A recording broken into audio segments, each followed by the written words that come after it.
आमचे आजोबा श्री हनुमंतू गाड हे रेल्वेत गार्ड म्हणून ते कार्यरत होते. 14 जानेवारी 1946 रोजी बाबासाहेबांचं सोलापूरमध्ये प्रचारसाठी आणि अ, वास्तुगृहाचं उद्घाटनसाठी आगमन झालं सकाळी.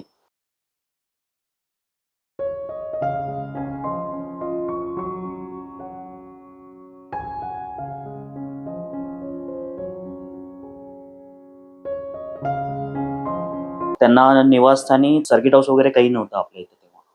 तर आता राहायची सोय कुठं, म्हणजे मुक्काम कुठं करायचा, अशी सोय चालू होती. तर त्यावेळेस आमच्या इथं त्यांचे सहकारी अण्णासाहेब हैदाळे हे त्यांचे सहकारी त्यांच्यासोबत होते आणि आमचे आजोबा आणि ते सहकारी हैदाळे साहेब यांचे घनिष्ठ म्हणजे चांगले मित्र होते ते.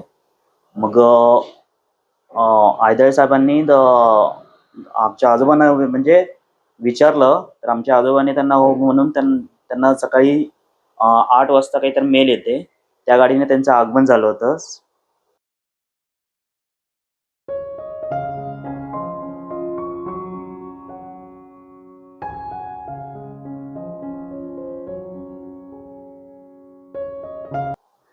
त्यावेळेस त्यांना घेऊन इथं म्हणजे इथं येऊन त्यांनी सकाळी इथं म्हणजे फ्रेश वगैरे झाले, टोटली फ्रेश होऊन नाश्ता वगैरे करून मग इथनं ते हॉस्टेलच्या वसतिगृहाच्या उद्घाटनासाठी गेलते.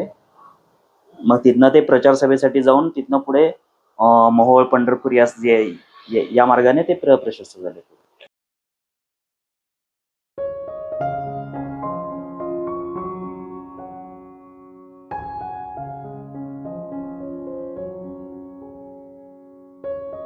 तर जेव्हा बाबासाहेब उतरले होते तेव्हा त्यांना त्या जवळची एकदम म्हणजे आरामदायी खुर्ची होती त्यांची, एक पसंत म्हणजे त्यांना आवडत होती ती चेअर. म्हणलं तर ही आहे समोरची, त्या चेअरवर त्यांनी बसून इथं आराम केला. त्यांना खूप बरं वाटलं त्याच्यामध्ये चेअरवर बसून.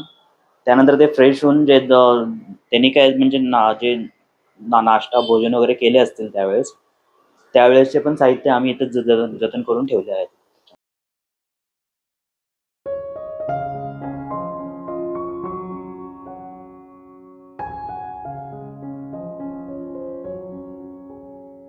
भरपूर आणि इथं येतात इथं त्यांची भेट देतात. त्यांनी इथं येऊन भेटल्यामुळे त्यांना पण खूप आनंद होतो. त्यांना पण असं प्रचलित होतं की बाबा चला आपल्या पण सोलापूरमध्ये अशी काही वस्तू आहेत जी आतापर्यंत जतन करून ठेवली.